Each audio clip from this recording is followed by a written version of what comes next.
everybody, and welcome to springtime in Virginia. Yes, we have successfully navigated ourselves around winter. I think I only did 3 videos during the winter, 2 in the swamp, which doesn't really count as winter because when you're in the swamp it always feels like summer. But yeah, just 1 winter video basically. 3 videos ago you'll note that the leaves are falling off the trees. So yeah, I think we've been successful in our objective of skirting around winter. Anyways, a couple weeks ago, an interesting plant started blooming. It is the forsythia. There are several species around here, so I don't know what kind it was, but usually around here, forsythias, they look a lot like a shad bush, and both those trees signal the beginning of the shad run. So we are here on the Occoquan River near the town of Occoquan, going after the Occoquan Tarpon, aka Hickory Shad. I like giving that nickname because they are extremely acrobatic species, and so yeah, that's where we're just gonna be going after those today. I'm gonna show you some tips and tricks on how to catch them, along with some juicy action of them flying throughout the air and whatnot. So let's get to it. All right, so this is the highway just downstream of the town of Occoquan right there, very rustic town. So yeah, now we're gonna head upstream, but unfortunately it looks like there's something blocking our path upstream. We're gonna have to navigate around that. Yeah, don't know how we're gonna get around that thing. I'm sure we'll find a way. So the town of Occoquan is right there. This is a little footbridge. Very popular spot to fish for shad, but you can find pretty much on whatever this structure is upstream to the falls. Now, I've seen the Coast Guard doing like practice drills here, so maybe the Coast Guard owns it, or maybe the quarry owns it right up over the hill over there. I have no idea. We're gonna go way past this footbridge though. I think we're gonna go up where that white van is. Usually people go down to that white van, like people that can get into the water authority are part of that organization, and they shoot snakeheads over there because for some reason snakeheads like to migrate up here in May and June. All right, leaving the tidal area, going into the flowing area. A little way about getting up here, little path. This is where the fall line is, which essentially separates the Piedmont and the coastal plain, characterized by uncharacteristically steep gradient. We're trying to get up right here. And yeah, it is just absolutely gorgeous up here. There's like a private reservoir up there. And then after that is the Occoquan Reservoir. So if you've seen catfish and carp, that's where he does a lot of his videos. 2 dams above this dam, like maybe about a mile or so. Yeah, this is right where we want to be here. Right in here. Oh my gosh, look over there, it's a drone. I'm gonna be on YouTube. All my hopes and dreams come true. All right, so this is pretty much what I use for shad fishing. Literally just these jig heads. I think they're 1/16 ounce pink jig heads, and then pink or green bodies. I have not been able to find the green trout magnet bodies, so I've been using just these white ones. And usually the white or the green, they'll work good during dark conditions, and these work good during light conditions. See if we can get a little shaddy shad here. Occoquan Tarpon. Usually when it gets like really bright like this, I like to let it sink a little bit because the shad will hang out deeper. But right when these clouds come around is usually when they start biting a little bit. Come on.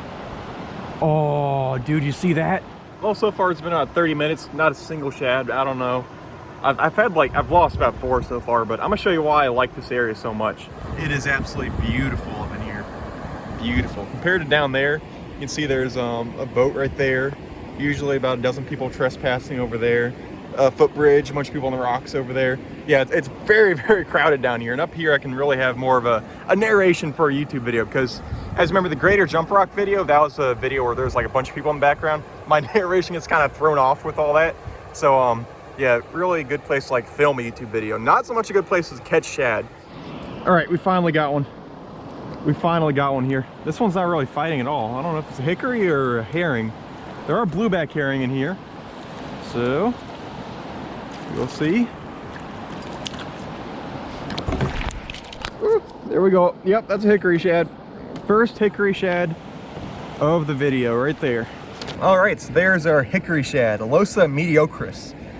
Ooh, what the heck is that? That's a lamprey? No, it's an American eel. That was a juvenile American eel. That was so cool. Oh my, it was like all like clear and whatever. Oh, that was awesome. But anyways, that is our hickory shad. You can tell there's other species of shad that occur in here. That's American. Was it alewife? Oh my gosh, there's some little darters down there too. Bro, I should have brought the tenagos. I'm getting distracted. Yeah, like I was saying, when you close the mouth, the top of the mouth, the bottom lip extends past the top lip, which means that this is not an American shad. It's not very torpedo-y, which means it's not a blueback herring. It's not a, it's not a gizzard shad, of course, because the mouth doesn't really have that bluntness to it. And it's not an alewife because it's not like, robust bodied like a gizzard shad. So this is a hickory shad, Alosa mediocris. Mediocris is Latin for mediocre. Yeah, it's cold. Touch this raw. And comparing to the American shad, which is sapidissima, aka delicious. This may be the first time I actually go back to the kitchen with an empty plate. All right, goodbye, buddy. Bring back your friends. Ah, we got your friend. Oh God, they got Allison. Come on. See if we can catch another one. Oh, just like that, like clockwork. See, this is how shad fishing is supposed to be right here. Come on, where are you? Oh, this one's a lot bigger. Wow. Okay, is this an American? Americans usually like a lot deeper water than hickory, so I don't expect to see any up here. I've caught over 250 shad here. Only one has ever been an American. So this is probably just a really, really big hickory. Holy cow, dude. Look at that thing. It is a stud. All right, after further inspection, this is just a hickory shad. You can see that mouth there. The lower lip extends past the upper lip, especially when you close it. Can't really do it with one hand though. Gosh, that is the biggest hickory shad I think I've ever caught. Like at least top 5. That thing is ginormous. I mean, look at my hand there. We got a tape measure. We can tape measure it here. All right, so there's our 18.5-inch long hickory shad. That thing is massive, absolutely massive for a hickory shad. Like this is getting on American shad size. It's definitely a female because trust me, I've caught a lot of these fish, especially when the water gets a little warmer.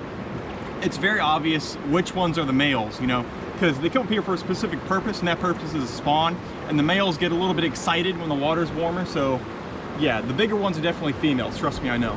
And that thing is absolutely huge. It's going back. Ooh, this one's a fighter. I haven't got any jumpers yet, which is surprising. All right, I could spend like, a 30-50 minute video just reeling this fish in, so I'm only gonna include the studs from now on. No close-ups, no anything, just a whole lot of jumping.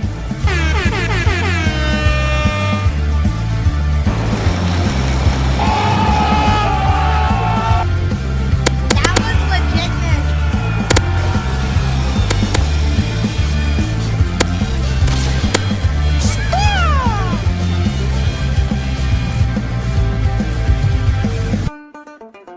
Ooh, it's a bald eagle over there. Freedom chicken. Oh, I just lost a shad. There's another peregrine falcon up there. He's like sitting up there on that snag over there, waiting for shad to come up in the little pocket right there. Then it dives down and just nabs him. There's also a blue heron on that rock over there. Fatality. Lots of different avian fauna here today. Woo-hoo-hoo. Gosh dang, that hook came out fast. Did it break me off? No, it just spit the hook at Mach speed. Okay. Oh, catfish. Wow, look at that. I didn't think I'd catch a freaking catfish here. Holy cow.